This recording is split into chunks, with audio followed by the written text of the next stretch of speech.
दाथ' गारामा जाथारला ओरैनो जास्ट आबौ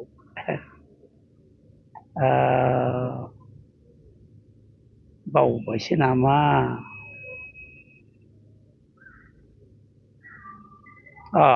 गोसोआव फैदों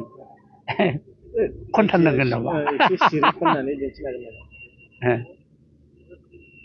बै दाख्लै दिरिं दैसायाव जेला नोंसोर दुगैनो थांदोंमोन एला मानो नायफ्लिङा नोंसोरो आंखौ नोंसोरनि मेगन खनाजों नायख्लिंजानाया बेसे दुखुमोन सना बेसे दाहामोन